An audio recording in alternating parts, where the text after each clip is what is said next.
Dipisahkan, kita simpan selama 5 hari. 5 hari. Ya. Simpan setelah 5 hari simpan. Wah, udah 5 hari kita ambil, kita pisahin.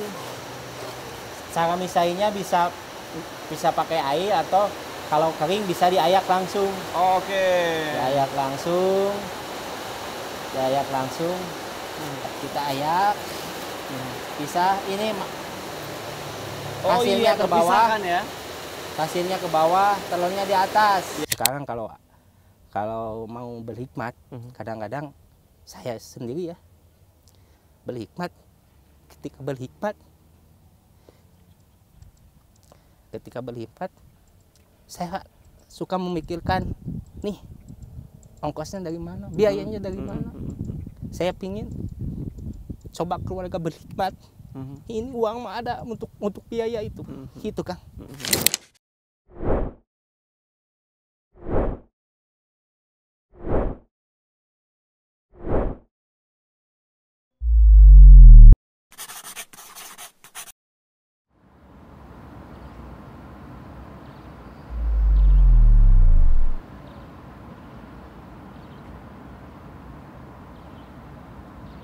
Untuk bibit sebetulnya bisa dilihat itu dari dilihat jangkriknya apakah itu sehat atau tidak. Kelihatan kalau sehat itu jangkriknya lincah. Oh, oke. Lincah, terus pada tidak ada yang mati, tidak ada kematian, itu bisa dibikin buat bibit. Ya kalau dulu ada namanya jangkrik, ada 2 jenis yang kita perjualkan. Yang laku di pasaran pertama yaitu jangkrik genggong. Kalau bahasa Jawa genggong ya, yang terkenalnya. Kalau istilah di sini kalung. Ketinggiannya berapa sih tadi saya lupa nanya? Ketinggian dari jejekan bawah sampai ke atas ini? Kalau boxnya 60, tingginya dia kasih ini kakinya 10 lah, 10 cm lah. Nah, kenapa dipakai alas itu tuh? Pakai oli ya? Oke. Tadi kan semut. Oke. Supaya semut nggak naik. Ya. Terus memang si jangkrik ini tidak bisa melompat lebih dari 60 cm. Kalau jangkrik ini nggak bisa karena kalau berbulu bisa. Tapi berbulu sebagian. Tapi kalau sebelum mikung nggak bisa loncat. Oke. Nggak bisa loncat, kalau belum berbulu mah nggak bisa loncat. Jangkrik. Dia gigit nggak sih Kang? Gigit manusia nggak sih Kang? Oh gigit. Dia kalau lapar gigit kanibal. Jadi kalau nanti kenapa banyak yang mati? Kayaknya dia nggak dikasih pakan, dia makan temennya sendiri. Oh gitu. Wah. Jadi tahu kalau ternyata jangkrik itu kanibal. Kang, Kang Agus kan tadi bilang setiap hari dipanen gitu ya kemungkinannya. Apakah memang tinggi untuk perputarannya atau gimana? Ada jadwalnya nggak Kang? Jadi kebetulan saya kebutuhan tiap harinya punya jadwal. Nah, jadwal kalau hari Senin sama Kamis saya ngirim ke Cianjur. Oke. Dulu sampai Cipanas. Sekarang mah nyampe Cipatat. Oh, sampai Cipatat aja. Ya. Sampai Cipatat. Kalau Kamis sama Senin. Senin sama Kamis Cianjur. Kalau untuk hari-hari biasanya yang dekat daerah sini. Sekitaran Soreang lah, Soreang, Ciwidey, Sayati, Sukamenak, Holis. Oke. Kang naik-naik tuh Kang. Banyak banget. Nah, itu sekali kirim berapa Kang? Kayak ke Cianjur berapa kuintal atau gimana? Biasanya kalau hari Senin saya kebutuhan banyak. Kadang sekintal, kadang setengah 50 kilo. Kalau di Kamis sama juga, karena selain ke Cianjur lokalan juga. Jadi kalau di rata-ratain, kalau tiap harinya 30 kilo lah. Oke, tiap hari 30 kilo. Yang dekat-dekat itu tadi ya? Kecuali Senin sama Kamis. Nah, untuk mencapai 1 kuintal di hari Senin dan hari Kamis, itu dia cukup dari sini aja atau dari teman-teman mitra yang lain? Oh, saya kan punya mitra, jadi punya jadwal juga di mitra. Jadi untuk Kamis udah ada jadwalnya. Misal di mitra sebelah utara gitu ya, dia panen gitu. Jadi kalau masih kurang nanti saya ngambil lagi ke yang lain gitu, Oke, ke oke, petani oke. yang lain. Berarti harus sering-sering berteman ya Kang ya. Iya. Ah ini pas 2 kilo. Oh, Ini 2 kilo tadi kan dari nol. Ya. Ya 2 kilo. Kita kasih lebih. Ah, lebihnya berapa tuh Kang? Lebihnya 1 ons. Oh, 1 ons. 1 ons di sana. Kenapa dikasih lebih? Karena jangkrik itu di dalam ini gak makan, nanti menjaga kesusutan. Oke. Jadi ketika ditimbang ulang di langganan, di jongkok, jadi pas. Oke. Jadi pas karena tidak makan. Kalau dikasih makan lagi muncul lagi jadi 2 kilo ons. Iya, betul. Itulah jangkrik.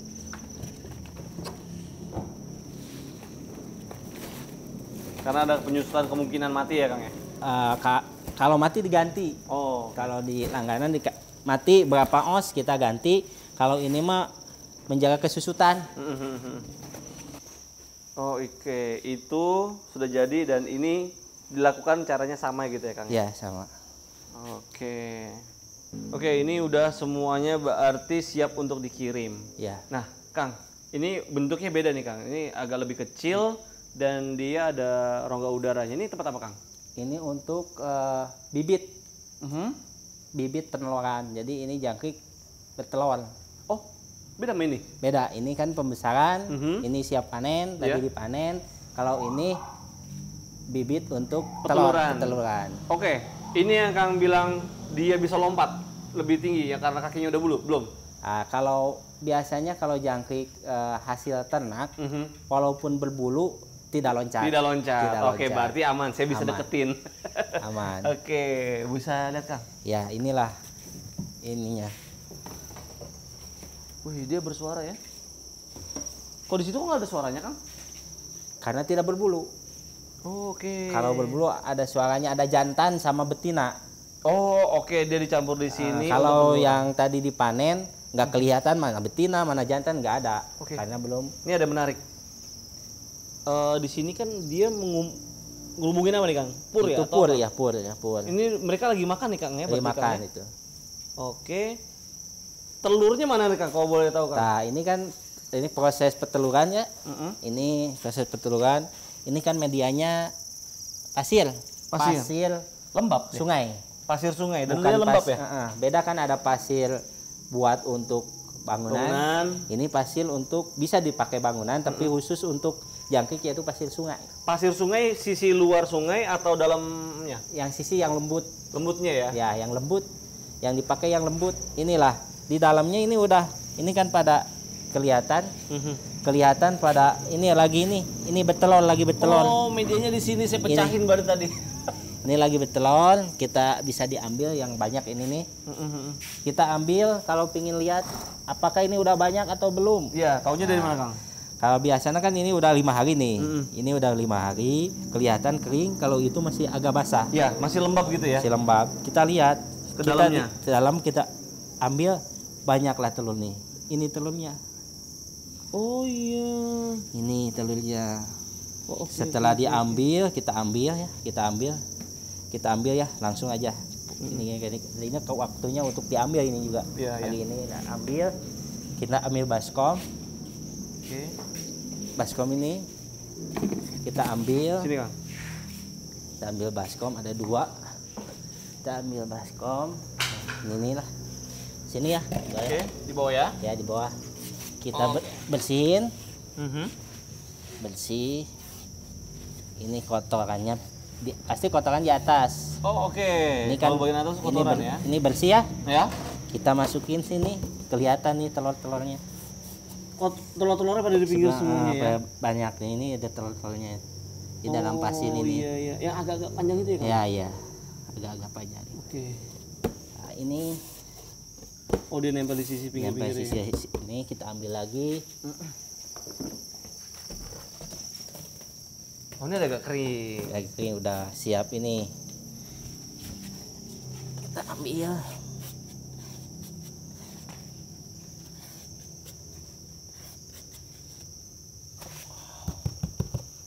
Pasir ini bisa digunakan lagi Kang? Bisa digunakan. Nanti dijemur. Udah dicuci, jemur lagi pasirnya. Bisa berapa kali pakai atau memang bisa terus-terusan aja gitu? Biasanya mah 2 kali lah. Dua kali Udah apa? dipakai, Dua kali harus pakai. kalau pingin lagi dipakai harus disangrai. Oke, dikeringkan lagi. Dikeringin lagi, tapi dengan sistem disangrai. Sangrai, dipanasin ya gitu ya, Kang? Panas ini.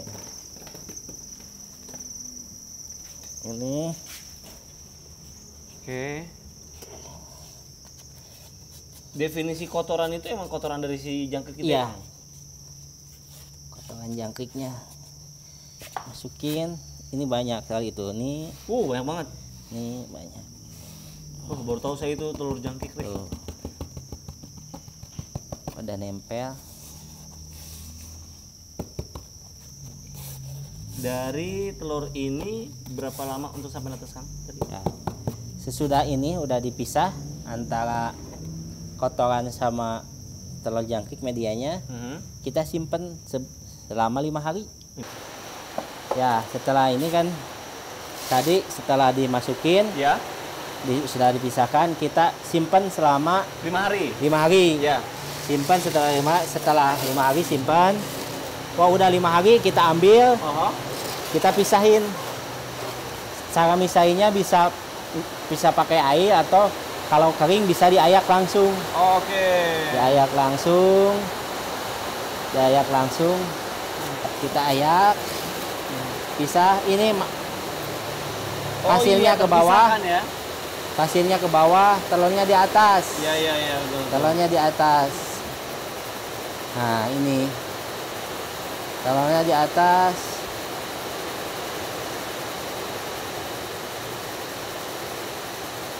Telurnya di atas, kita pisah. Kita pisah.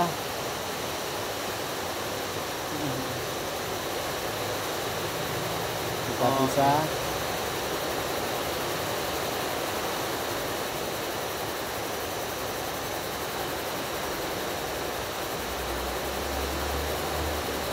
Nah, inilah jadilah. Oh, ini Inilah jadi hasil. telur yang sudah dipisahkan dari pasir. Oke. Jadilah seperti ini lah, seperti telur. Kang, Seperti Ini- ini jadilah. Inilah hasilnya jadilah. jadi dia mengkilat ya? Seperti inilah jadi. Seperti inilah jadi telur. Oke. Kang, ini kan kita udah bicara panjang nih. Kebetulan juga hujan. Saya tuh pasti pengen banyak ngobrol nih Iya, sama iya. Kang Agus. Kita ngobrol mungkin di tempat yang enak karena nih suasana udah hujan. Iya, ya. Bisa di mana? Bisa sebelah sana di belakang oke. dekat Siap. rumah. Siap. Iya. Ini kita rapiin dulu ya, Kang Iya. ya. Ya, Oke. nggak apa-apa.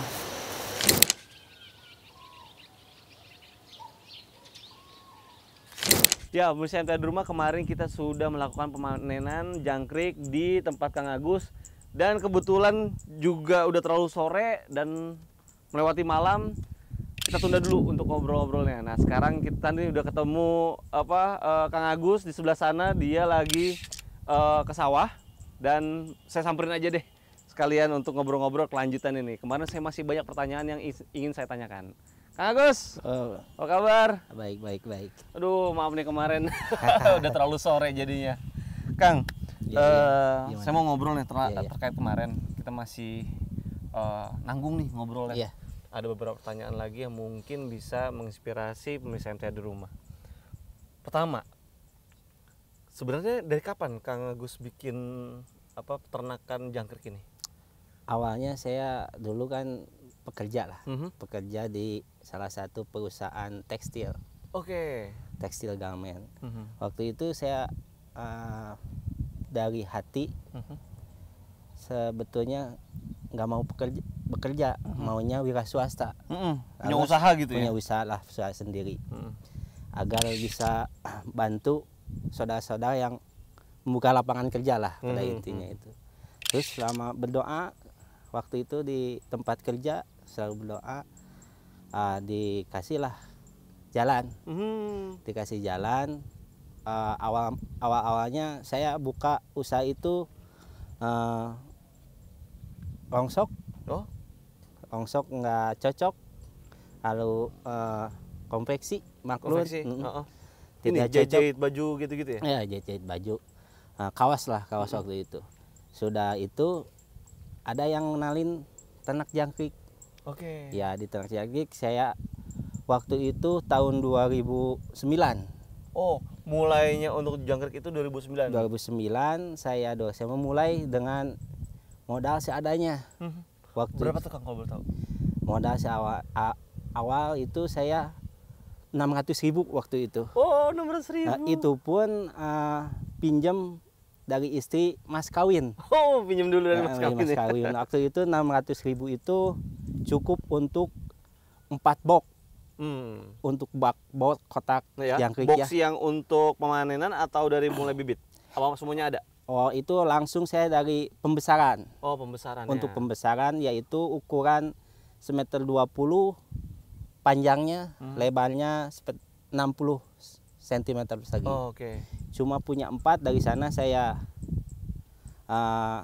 mulai tahun 2009 mulai hasilnya, karena itu sambil kerja sampingan ya, sampingan jangkrik mulai kerja, jadi hasilnya itu saya nggak diapa-apain, hasil keuntungan nambah lagi jadi 6, nambah lagi jadi 10, nambah lagi nyampe jadi 30 box lah. Oke. Sampai 30 box. Udah 30 box, mulai saya nanam semua. Udah itu sempat saya ini kerja berhenti Dari pekerjaannya? Ya, karena bukan fokus ya, itu waktu itu saya kena sakit. Oh, oke. Sakit batu ginjal. Oh. Diponis kita jangan terlalu capek. Oke. Ya saya keluar, ya fokuslah di ternak jangkrik itu. Oke, dari 2009 itu sampai ke 2024 saat kita syuting sekarang ini. Itu sudah punya berapa karyawan, Kang? Ya, dulu kan saya mulai 2009 dengan saya sendiri ya, tidak punya karyawan. Itu belum untuk pemasaran saya. Yeah. Kalau untuk pemasaran saya dimulai pemasaran sendiri ya. Waktu itu saya masih mitra sama orang lain sama orang lain gitu.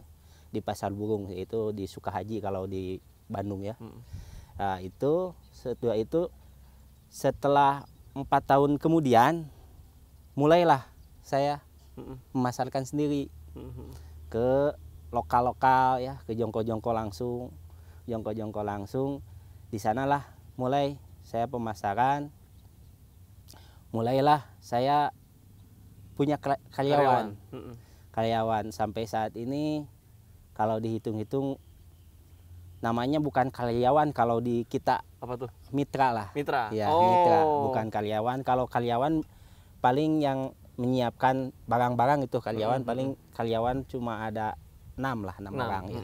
Kalau kebanyakan mitra di kita namanya. Mitra itu karena memang tidak ke handle atau memang ingin berbagi rezeki atau gimana tuh, Kang? Ya, di samping berbagi rezeki ya, satu di samping berbagi rezeki pastilah itu mah ya kita.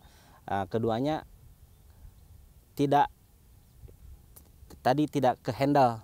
Jadi permintaan banyak ya, permintaan banyak, untuk itu langganan mulai bertambah, tapi produksi kita kurang gitu. Jadilah kita buka mitra yang buka mitra lagi yang tadi yang kemarin diceritakan nggak jauh dari sini ya? Ya, sekitar sini ya. Ya, sekitar sini paling jauh, paling dekat ya di sini 1 kilo lah dari tempat kita bermukim gitu ya. Di masjid, dari masjid lah gitu. Kang, namanya kita usaha kan pasti ada naik dan turunnya ya. Pernah nggak di satu titik kapan sih Kang Agus ngerasa wah ini di bawah banget nih ketika jualan, mungkin apakah mati atau mungkin susah dijual tuh, pernah nggak, Kang? Pernah waktu itu saya pingin rumah. Pingin rumah, saya kan belum punya rumah, cuma ternak itu di gubuk lah. Gubuk waktu itu saya tinggal ukuran 10 meter ke 3 meter. 10 meter kali 3 meter, kecil banget.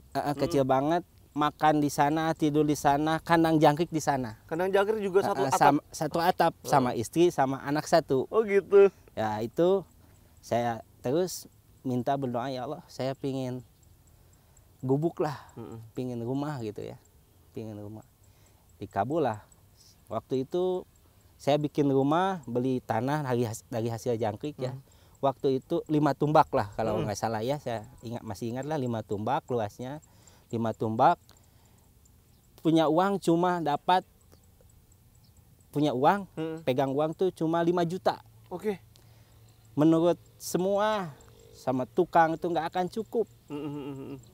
Saya juga merasakan itu nggak akan cukup. Lalu saya gunakanlah uang itu, walau dengan keyakinan, dengan doa, cukuplah. Maka pekerja pun tidak mau mengerjakan. Oh gitu. Tukang pun tidak ada mengerjakan. Oke lah. Lalu saya Kerja sendiri. Lalu saya pakai trik bahwa seminggu aja kerjain, kalau nggak ada lagi uang jangan kerja lagi. Oke. Ya saya kasih upahnya seminggu ke tukang. Lalu mau setelah berjalan ada keajaiban yang di luar nalar lah.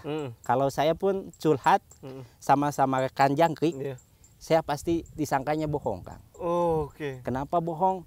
Karena waktu itu jangkrik belum ada saingannya. Waktu itu jangkrik itu sama pengumpul aja diterimanya 1 kilo 70.000. Oke. 71 kilo ya, 1 kilo. Itu mahal atau murah? Mahal. Oke. Kalau sekarang nggak ada harga jangkrik 70.000, nggak ada sama pengumpul ya. Waktu itu lalu oke lah, uang itu saya gunakan sambil jalan ya. Kekurangannya, keajaibannya saya dari jangkrik, Kang. Upah selama 1 minggu, tiap minggunya kan 1.750.000 ya. Yeah. Itu cukup sama box 2 yang kecil. Yang anehnya si jangkrik waktu itu kalau di biasanya saya ternak gitu kan, kalau sebok teh paling masuk 12 kilo kapasitasnya. Tapi ketika saya itu punya keinginan,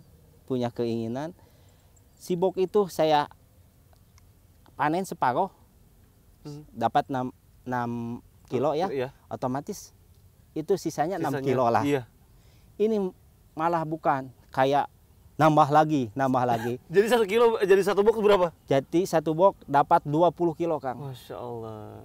Tapi dicopot itu di alas paro penuh lagi itu. Itu pun saya nggak berhenti ya, tidak berhenti itu sampai Kak rumah lah selesai katanya gitulah. Selesai itulah di sana terpuk udah beres kan, tas saya ditimpa tadi kesulitan dalam usaha. Udah itu rumah beres, ternak saya semuanya udah rumah beres. Doa saya dikabul ya, punya saung lah kalau saya, punya gubuk lah, udah punya gubuk, doa saya beres. Saya di dalam musibah semua gagal. Setelah gagal panen. Dari asalnya bagus, sebok dapat 1,5 kilo, 2 kilo. Nah itulah yang menimpa saat itu, terpuruk lah. Apakah saya harus berhenti gitu ya? Apakah saya harus bingung lah gimana gitu ya? Udah itu dari sana saya berusaha terus, doa lah. Doa, kalau kata orang tua kita mah yang hanya punya modal doa lah aja. Itulah yang. Nah, terkait itu Kang, keajaiban menurut Akang tuh gimana dengan kaitannya dengan jemaat, dengan apakah dengan ada efek nggak sih dari penghikmatan ataupun pengorbanan di jemaat terhadap usaha Akang? Menurut saya itu yang saya rasakan jelas ada efeknya. Waktu itu kalau saya kan mubain baru ya, waktu itu termasuk mubain baru lah. Saya kenalkan kan di pamubalik bilang kalau kita pingin sukses, kita pingin berhasil, kita berkhidmat sungguh-sungguh lah. Ya, waktu itu saya terus belajar, ya betul, mengurus masjid gitu ya. Mengurus masjid, jadi kalau di sini marbot ya. Ya di samping marbot, alisupa gitu kan. Ya itu di samping itu berkhidmat walaupun seadanya gitu ya. waktu sedikit gitu berhikmat, tapi dibalasnya diberi kemudahan untuk usaha. Pingin apapun kita berdoa, insya Allah dikabul. Itu terjadi sebelum Kang Agus punya usaha atau beriringan? Sebelum Jadi marbotnya ataupun apa jadi ahli sufa itu? sebelumnya. Oh, sebelum. Sebelum saya nikah pun saya sudah berkhidmat di masjid. Di masjid. Oh, insyaallah.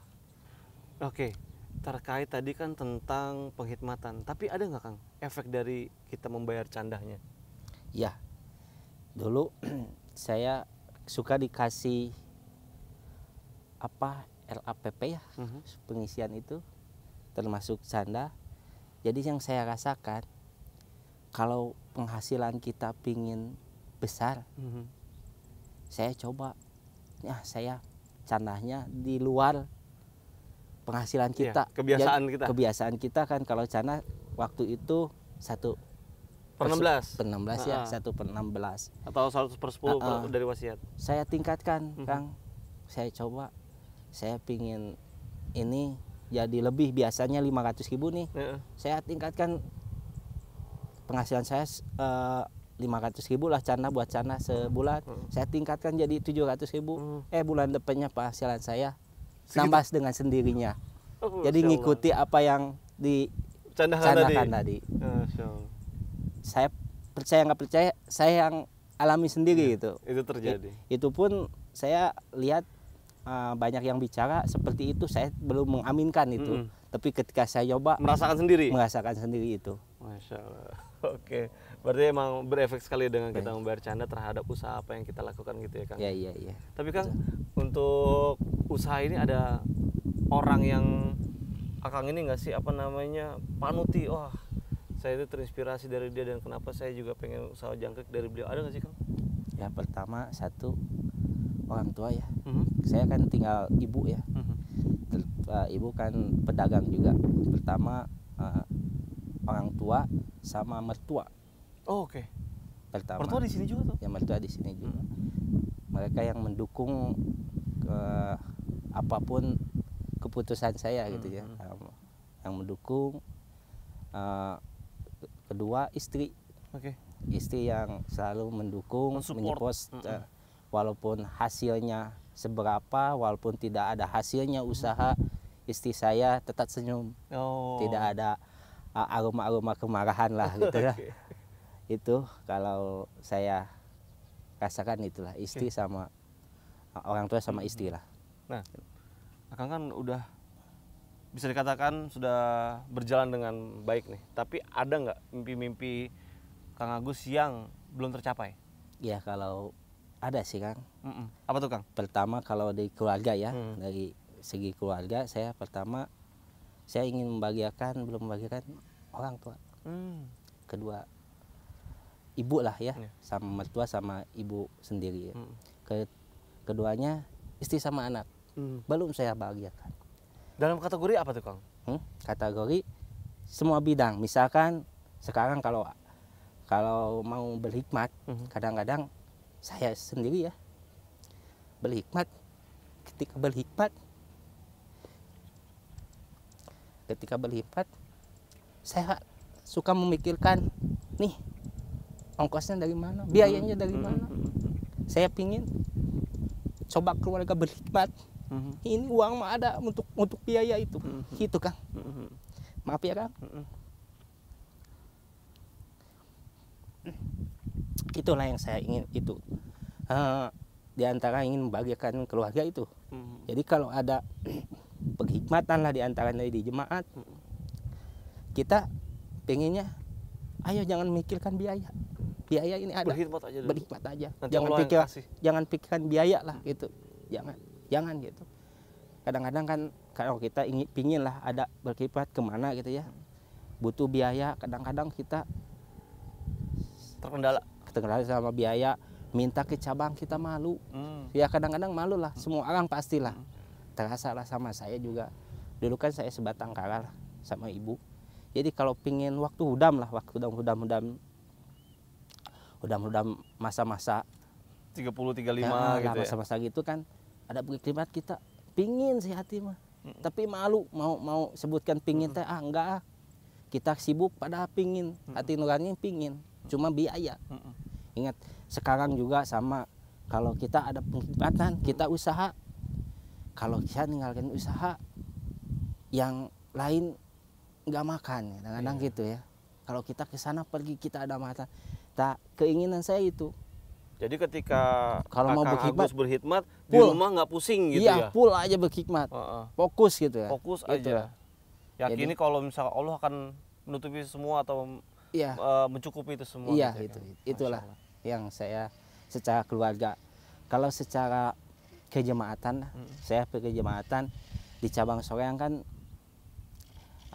nggak ada regenerasi, Kang. Iya. Misalkan regenerasi di bidang pembangunan, apapun pembiayaan lah. Jadi di sini ada satu ansor yang sekarang juga udah tua lah, kadang-kadang udah pensiun lah, mau usia ke 60 lah gitu. Tapi nggak ada regenerasi. Dia kalau ada apa-apa, ada bocor, ada perbaikan masjid, dia yang paling depan. Saya lihat sekarang di Soreang, cabang Soreang itu nggak ada regenerasinya. Secara saya, hati nurani saya berdoa, ya Allah, cita-cita saya kalau dikabul pingin Untuk meneruskan Bapak itu? pingin jadi bagian seperti Bapak itu. Masya Allah. Atau kalau percayakanlah sama saya gitu, untuk mengganti Bapak itu, Bapak Ketua lah, Bapak Ketua, untuk menghikmat di jemaat khususnya di cabang Soreang mungkin ya, kalau saya dari cabang Soreang. Jadi ada regenerasinya, karena semacam itu di cabang Soreang sudah tidak ada lah kelihatannya. Nggak tahu kalau kedepannya ya. Kalau itu mudah-mudahan saya dikasih kesempatan lah, lewat tangan saya bisa seperti beliau gitulah. Itu secara kejemaatan lah, seperti Kang, semoga doa-doa Kang tadi bisa terkabul dan bisa menginspirasi banyak orang juga yang menonton program ini. Amin. Dan gini Kang, kita kembali ke bisnisnya. Ketika ada nih, misalkan saya Kang, iya, iya. Kang, saya mau usaha kayak Kang juga nih untuk budidaya jangkrik. Pendistribusiannya itu susah nggak sih Kang kalau misalkan di setiap daerah, apa emang butuh atau memang harus dipengepul dulu atau gimana Kang? Kalau tiap-tiap masing-masing daerah biasanya beda-beda ya. Kecuali kan di Bandung ya. Di Bandung itu permintaan teh banyak. Banyak ya? Banyak, permintaan banyak karena kan untuk burung, pencinta burung di Bandung makin lebih banyak, makin luas. banyak di Bandung. Kalau di Bandung itu secara distribusian bisa untuk ke pengumpul, bisa untuk sendiri keliling Atau ke toko-toko ya? toko-toko langsung. Oke, ini sebagai gambaran jika ingin memulai, ternyata peluang bisnis ini, budidaya jangkrik ini sangat bagus gitu ya. Karena kebutuhannya juga banyak nih yang minta nih. Ada juga yang penghobi, ada juga yang penghobinya pun ada yang burung, ikan pun arwana juga makan jangkrik juga ya. Jadi saya dulu pernah punya burung hantu juga, makannya jangkrik juga. Jadi memang jangkrik ini disukai oleh binatang gitu ya. Jadi peluang usahanya sangat luas gitu kan. Dan penyebarannya juga diharapkan juga bisa lebih banyak gitu ya. Nah Kang, kalau nih nanti ada mungkin penonton MTA di rumah yang ingin belajar budidaya jangkrik, boleh nggak ke Kang Agus? Boleh. Saya senang sekali bisa berbagi ilmu lah. Oke. Saya senang sekali. Boleh, silahkan. Bisa datang langsung ke Soreang gitu ya, nanya silakan, namanya Kang Agus. Atau mungkin juga pemirsa MTA bisa menanyakan ke Sanat Tijarat Majelis untuk bisa nanya nih, kontaknya berapa sih Kang Agus untuk ingin belajar, seperti itu. Ya, Kang Agus makasih banyak untuk waktunya. Maaf nih ganggu waktunya di sawah. Emang pagi-pagi selalu kayak gini ya Kang? Iya. Suka di ngeladang dulu. Oke, pemirsa MTA di rumah, demikian obrolan saya dengan Kang Agus, pembudidaya jangkrik. Saksikan terus Startup Generation, inspirasi bisnis generasi muda. Assalamualaikum warahmatullahi wabarakatuh. Ya Kang, kesana dulu Kang.